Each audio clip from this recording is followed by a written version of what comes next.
하나님께서 오늘 이 귀한 예배 자리를 우리에게 허락하신 것은 그냥 왔다 가는 시간이 아니라 오늘 이 시간을 통하여 또 하나님의 영광을 바라보며 또 하나님 주실 그 은혜를 우리에게 부어주신다는 사실 우리가 알고 오늘도 주의 말씀에 귀 기울여 하나님의 능력을 체험하는 이 귀한 시간 되어지기를 주님의 이름으로 축복합니다. 여러분, 요한계시록에 뼈대가 있습니다. 그 뼈대는 다른 게 아니고 세 가지 재앙이 임하게 되었습니다. 이제 말세로 갈수록 하나님께서 그 모든 재앙 가운데 있는 사람들에게 재앙이 임하게 될 것인데, 그 재앙이 첫 번째는 어떤 재앙이었습니까?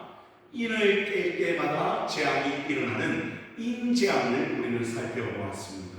왜요? 하나님의 공인된 그 인을 뗄 때마다 그 재앙이 땅에 임하는 것을 보았고, 두 번째는 뭘 불 때마다, 저를 보세요. 뭘 불 때마다, 나팔을 불 때마다 하나님께서 어떻게 하십니까? 그 땅에 재앙을 내리는 것을 보게 되고, 또 오늘 본문에 나와 있는 마지막 재앙은 어떤 재앙? 대접재앙입니다. 진노의 대접을 가지고 천사들이 나아갈 때 그 대접을 부를 때마다 그 재앙이 그 땅 가운데 임하는 이 세 가지 재앙을 우리는 요한계시록을 통하여 볼 수가 있죠. 그러면 그 진노의 대접은 마지막 재앙이라고 우리 성경은 이야기하고 있습니다. 1절의 말씀을 보십시오. 또 하늘에 크고 이상한 다른 이적을 보니 일곱 천사가 어떤 재앙을 가졌으니? 일곱 재앙을 가졌으니 곧 마지막 재앙이다. 하나님의 진노가 이곳으로 마치리로다. 그동안도 재앙이 있었지만 이제 마지막 재앙의 때가 왔다고 오늘 성경은 이야기하고 있습니다. 그것이 7절의 말씀으로 기록되어져 있지요.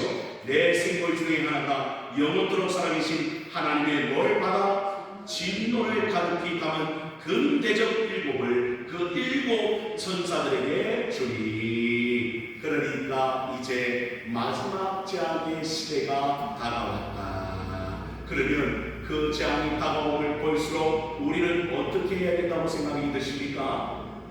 바로 우리 믿음의 성도들은 그 재앙의 때가 가까움을 볼수록 우리의 믿음을 지키며 또한 하나님이 원하시는, 하나님이 기뻐하시는 삶을 살아내는 준비된 성도가 되어야 된다고 성경은 우리에게 가르쳐주고 있지요. 그래서 여러분, 성경의 사도 바울의 서신을 보면 얼마나 사도 바울이 성도들에게 이야기하는지 모릅니다. 너희는 항상 깨어있으라. 깨어있지 아니하면 주님이 언제 이 땅에 오실지 모릅니다. 그러니 여러분, 준비된 자가 축복을 얻게 될 것이고, 그리고 믿음을 지키는 자에게 하나님께서 놀라운 상급을 주시겠다고 약속하신 것을 우리는 듣고 있지요. 사랑하는 성도 여러분, 여러분의 믿음은 하나님께서 인정할 만한 믿음인 줄로 믿습니다. 여러분, 진짜입니까? 하나님 앞에 섰을 때 두렵지 아니하고 우리의 믿음을 좀 보여줄 수 있는, 그래서 마지막 때 뭘 보겠노라? 너희의 믿음을 보겠노라 말씀하신 그 말씀을 기억하시며 오늘 하루를 살더라도 정말 하나님께서 무엇을 원하시는지 하나님의 뜻에 맞춰 살아가는 그런 하나님의 사람들이 되어야겠지 않겠는가? 왜요? 마지막 재앙의 때가 임박했기 때문입니다. 여러분, 우리는 이미 마태복음의 말씀을 통하여 깨달았습니다. 뭘 깨달았습니까? 세계의 말세의 징조가 무엇인지 깨닫습니까? 기근이 일어나고 지진이 일어나고 또한 세계 모든 나라가 어떻게 합니까? 서로 전쟁을 일으키며 이러한 일들이 마지막 때에 일어날 것이라고 주님께서 말씀하셨던 그 일들이 오늘 우리 눈앞에 일어나는 것을 우리는 보게 되지요. 여러분, 전쟁을 통하여 얼마나 많은 아픔의 역사가 일어나고 있습니다. 아직 우크라이나 전쟁은 끝나지도 않았습니다. 그런데 중동의 전쟁이 일어납니다. 그리고 세계 패권을 잡으려고 강대국들이 서로 싸움을 일으킵니다. 이런 틈바구니 속에 우리가 알아야 될 것은 다른 것이 아니라 주님 오실 날이 얼마 남지 않았습니다. 우리가 정말 잘 준비되어진다면 그 주님이 오실 그날에 우리가 정말 주님 앞에 당당히 서는 하나님의 백성들이 되어야 될 줄로 믿으시기를 바랍니다. 그래서 오늘 성경은 이야기합니다. 하나님의 진노가 이것으로 마치리로다. 마지막 7 대접 재앙을 통하여 이제 그 재앙의 끝이 왔다고 주님께서 말씀해 주고 있습니다. 그런데 사도 요한은 이 장면만을 본 것이 아니라 오늘 본문 말씀을 통하여 또 어떤 장면을 보게 됩니까? 2절의 말씀을 보십시오. 2절의 말씀을 함께 같이 읽어보면 좋겠습니다. 15장 2절입니다. 시작. 또 내가 보니 불이 섞인 유리바다 같은 것이 있고 짐승과 그의 우상과 그의 이름의 수를 이기고 비난하는 나중에 유나 바닷가에 서서 하나님의 검은 불을 가지고 보니까 어떤 자들이 유리바다에 서 있습니까? 불이 섞인 유리바다인데 어떤 사람이 거기에 서 있습니까? 짐승과 그의 우상과 그의 이름의 수를 이기고 벗어난 자들이 유리바다 가운데에 서 있더라. 그러면 이런 사람은 어떤 사람을 가리켜 말씀하고 있는 것이죠? 짐승은 누구를 뜻합니까? 바로 사탄의 그 수하에 있던 그리고 숭배의 대상이 되었던 그 악한 짐승. 그렇죠? 그래서 우리가 이미 보았습니다. 옛뱀이라고 불리고 용이라고 불리고 엄녀라고 불리는 그 사탄의 세력이 어떻게 됩니까? 모든 성도들을 미혹하며 모든 성도들을 넘어뜨리려 하는 그 세력들이 있었다. 그의 우상과 그 이름의 수가 있지요. 그 짐승의 수가 666이라고 했는데 그 숫자가 무슨 뜻입니까? 바로 세상의 수, 사람의 수가 아니겠습니까? 그 모든 것들을 이긴 자들입니다. 그 악한 세력에서 벗어난 자들, 다시 말하면 믿음을 지키고 사탄의 악한 세력 가운데서 당당하게 승리하였던 성도들, 그 성도들이 지금 유리바다에 서서 하나님의 검문을 가지고 누굴 찬양할 준비를 합니까? 하나님을 찬양할 준비를 한다는 것을 오늘 성경은 우리에게 보여주고 있지. 사랑하는 성도 여러분, 그날에 어떤 자들이 바로 사탄의 악한 세력에서 벗어난 자들, 다시 말하면 그 세력을 이긴 자들, 또 그 미혹한 영에게 굴복하지 아니하고 믿음을 지킨 자들이 함께 모여 하나님의 악기를 들고 하나님의 이름을 찬양하는 그때가 도래하게 됐다고 주님께서 말씀하고 있는 줄로 믿으시기를 바랍니다. 그래서 여러분, 그날에 우리도 그 대열에 동참하는, 그렇죠 여러분, 우리도 그 주님 오실 그날에, 그리고 우리가 이미 주님 품에 안길 때 우리도 하나님을 찬양하는 그 찬양대에 있어서 영원토록 하나님의 영광과 이름을 찬양하는 그런 역사가 일어나게 될 것이라고 주님은 우리에게 말씀하고 있는 줄로 믿으시기를 바랍니다. 그래서 오늘 본문은 그들이 모여서 찬양을 하는데 어떤 노래를 불렀다고 이야기합니까? 3절의 말씀 보십시오. 3반절에 하나님의 종 누구의 노래? 모세의 노래, 어린 양의 노래를 불러 이르되, 그들이 어떤 노래를 불렀다고요? 모세의 노래와 어린 양의 노래를 불렀더라. 그러면 여러분이 물어요, 모세의 노래는 무엇입니까? 모세의 노래, 모세가 언제 하나님 앞에 힘차게 찬양을 했을까요? 저를 보세요. 모세가 언제 하나님을 힘차게 찬양했죠? 그래서 우리가 찾아오기를 원합니다. 출애굽기 15장으로 가보십시오. 출애굽기 15장입니다. 출애굽기 15장에 보니까 누구의 노래가 나옵니까? 모세의 노래가 나오죠. 여러분, 15장 1절만 우리가 한번 읽어보십시오. 15장 1절입니다. 출애굽기 15장 1절 앞에도 나옵니다. 우리 함께 읽어보십시다. 시작. 이때에 모세와 이스라엘 자손이 이 노래로 여호와께 노래하니 일렀으되, 내가 여호와를 찬송하니 그는 높고 영화로우시니 말과 그 탄자를 바다에 던지셨으리로다. 아멘. 여러분, 무슨 뜻입니까? 그가 언제 노래를 불렀다고요? 홍해 바다 사건을 통하여 그가 힘차게 여호와의 이름을 부르며 여호와는 힘이 되시고 여호와는 위대하시고 여호와가 이런 일들을 이루어냈다고 지금 하나님을 찬양하는 노래가 출애굽기 15장에 기록되어 있는 것을 보면 무엇입니까? 바로 하나님이 우리를 이처럼 사랑하사 구원해 주셨다.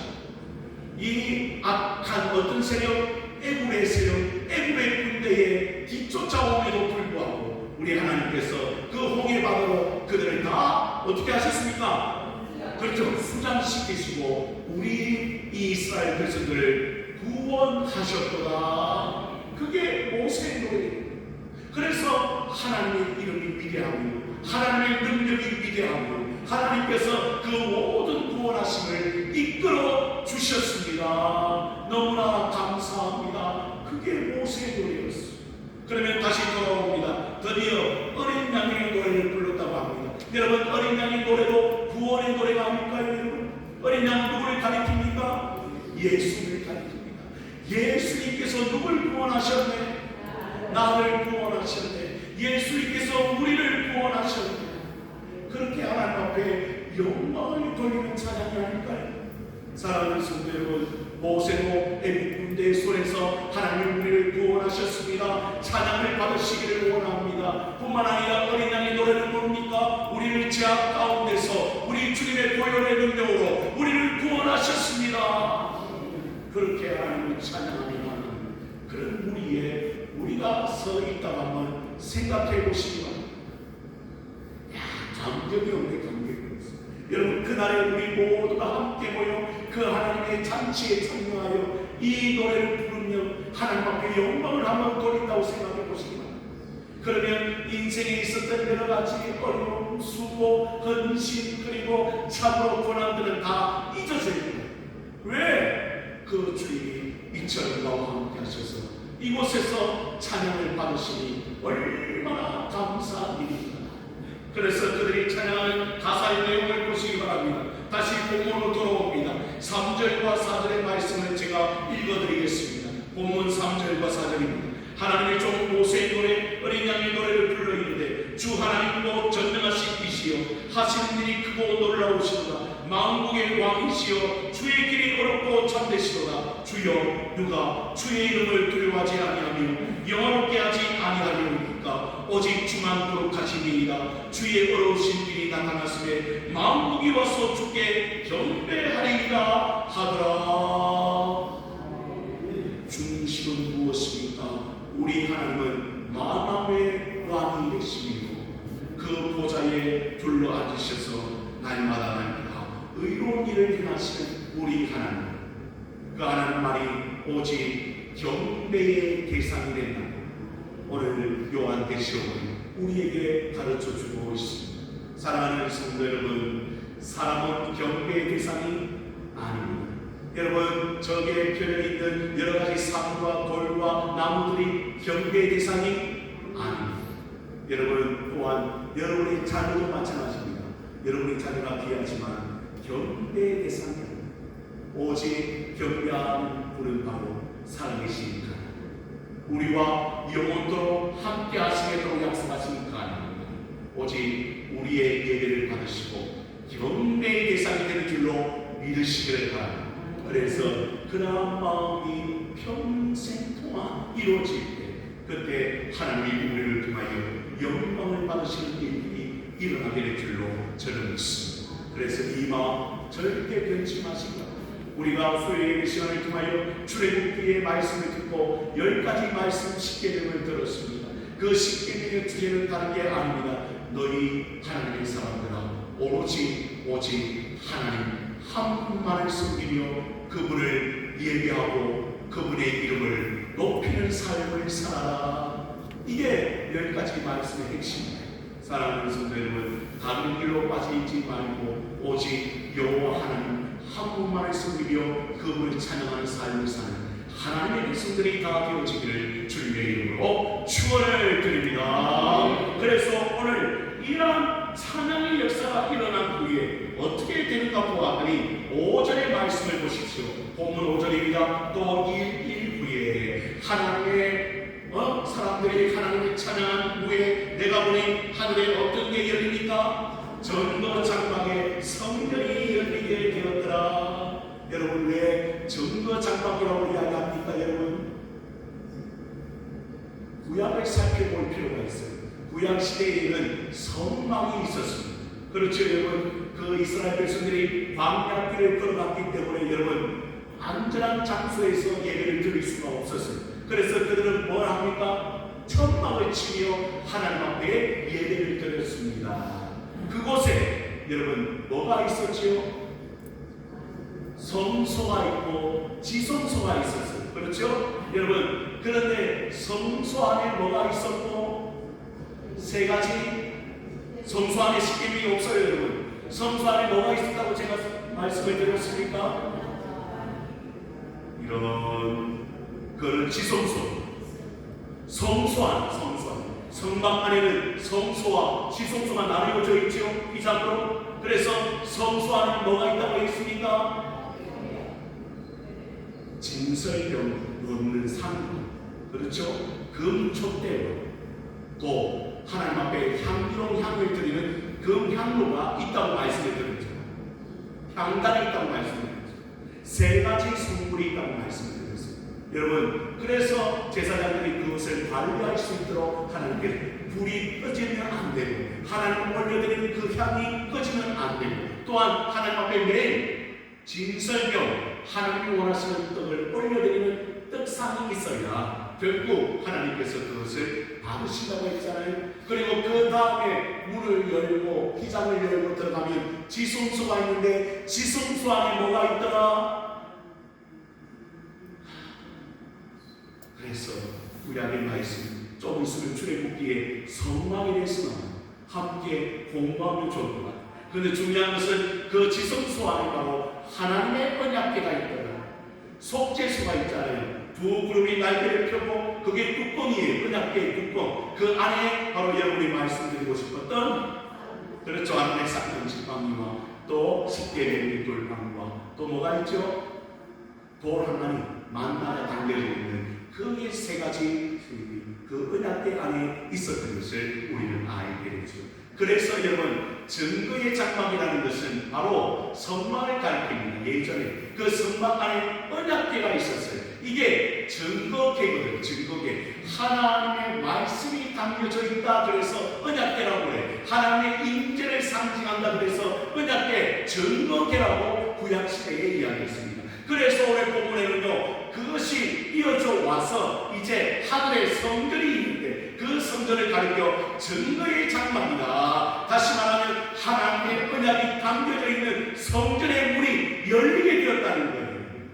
그리고 그곳에 누가 나옵니까? 6절에 보니까 7장을 가진 7 천사가 성전으로부터 나와 맑고 빛난 세마포 옷을 입고 가슴에 금기를 끼고 7절에 내 생물 중에 하나가 영원토록 살아계신 하나님의 진노를 가득히 담은 금대접 7을 그 7 천사들에게 주었다고 이야기하고 있습니다. 그러면 그 7 대접이 바로 7 진노잖아요. 진노의 대접이냐, 재앙의 대접이 곧 일어나게 될 것을 천사를 통하여 우리에게 말씀을 주고 있는 것입니다. 그래서 이제 마지막 재앙이 곧 임하게 될 것이다. 그러니 성도들은 정말 이제 정신을 차리고 준비해야 된다고 주님은 우리에게 말씀해 주고 있는 거예요. 그리고 8절로 넘어갑니다. 8절의 말씀을 마지막으로 함께 읽어보기를 원합니다. 8절입니다. 시작. 하나님의 영광과 능력으로 말미암아 성전에 연기가 가득 차며 7 천사의 7 재앙이 마치기까지는 성전에 능히 들어갈 자가 없더라. 왜 성전에 들어갈 수가 없습니까? 바로 하나님의 영광과 능력으로 말미암아 그 임재 앞에 들어갈 사람이 없습니다. 여러분, 우리가 수요일 시간을 보겠지만 하나님께서 시내산에 그들에게 10가지 말씀을 주셨습니다. 그 다음에 어떤 역사가 일어납니까? 온 백성들이 두려워합니다. 왜? 하나님의 임재 앞에 그들이 두려워합니다. 그 고향의 성도는 하나님을 직접 배울 수가 없습니다. 두려워, 떨고 진동하는 그 사무리에 여러분 가까이 나아갈 수가 없습니다. 하나님의 임재. 와 마찬가지로 성전이 여러분 어떻게 됩니까? 하나님의 영광과 능력으로 가득하니까 모든 자들이 능히 그 안에 들어갈 수가 없습니다. 또 어떻게 있을 때 이러한 역사가 일어났습니까? 솔로몬이 하나님의 성전을 봉헌하여 드릴 때 여러분 그게 구름이 가득 차고 하나님의 영광이 가득해서 제사장이 들어가 섬길 수가 없었어요. 여러분 이러한 일들을 통하여 하나님의 위대하심과 하나님의 거룩하심을 우리에게 보여주셨습니다. 사랑하는 성도 여러분, 마지막 때에 그러한 일들이 일어나게 될 것을 주님은 우리에게 말씀해 주고 있습니다. 여러분 계속 재앙이 일어난다고 요한계시록은 이야기합니다. 그러면 묻습니다. 그 재앙이 왜 필요합니까? 왜 이 땅에 심판이 필요합니까? 여러분 그냥 우리 하나님은 사랑의 하나님인데 그냥 다 덮으시면 되는데 왜 마지막 때에 심판이 일어나고 재앙의 때가 찾아옵니까? 여러분 그들의 죄악이 관영하였기 때문에 하나님을 버리고 세상의 욕심대로 자기의 욕심대로 그리고 여러분 세상을 따라가다 보니까 그들이 하나님을 거역하고 자꾸 죄악 가운데 있고 범죄함으로 하나님의 진노를 쌓기 때문에 하나님께서 그 백성들을 그냥 두지 못하고 심판하셔서 그들이 참으로 잘못되었다는 것을 깨닫게 하기 위하여 하나님께서 일어나셨던 것을 우리는 보게 됩니다. 이미 성경을 통하여 우리는 많은 심판을 경험합니다. 홍수의 심판도 있었습니다. 불의 심판도 있었습니다. 왜? 그 땅에 뭐가 간절함으로 죄악이 간절함 넘치므로 말이야 하나님 지켜볼 수가 없었습니다. 그 땅에 심판을 이루어낸 것처럼 이제 마지막 때가 되면 계속적으로 그 심판의 때가 다가오게 될 것입니다. 뿐만 아니라 재앙이 임하게 될 것입니다. 그때 우리 하나님께서는 우리를 부르십니다. 어떻게? 너희는 그곳에 있지 말고 악한 세력을 따라가지 말고 사탄의 세력에 미혹되지 말고 여러분들은 항상 깨어있어 주님을 바라보며 그 믿음을 지키는 하나님의 백성이 되어야 되지 않겠느냐라고 오늘 주님은 우리에게 이 말씀을 통하여 가르쳐 주십니다. 그리고 그날에 우리도 그 유리바다에 있어서 함께 누구를 찬양하는? 하나님을 찬양하며 높여드리는 하나님이 나를 구원하셨습니다. 하나님께서 나를 인도하셨습니다. 하나님께서 나를 붙들어 주셨습니다. 하나님께서 나를 지켜주셨습니다. 그렇게 고백하면 우리 하나님은 위대하시고 우리 하나님은 능력이 많으시고 우리 하나님은 나에게 구원을 베풀어 주시는 분이라고 함께 찬양할 수 있다. 얼마나 감사합니다. 여러분 저는 요한계시록을 읽어내며 그 하나님을 만나고 싶습니다. 우리 다같이 그날에 함께 보좌에 앉으신 그 하나님과 어린 양에게 찬양을 드리며 하나님 위대하심을 선포하는 그 찬양의 무리에 함께 반 신실한 하나님의 백성들이 다 되어지기를 주님의 이름으로 축원을 드립니다. 기도합니다.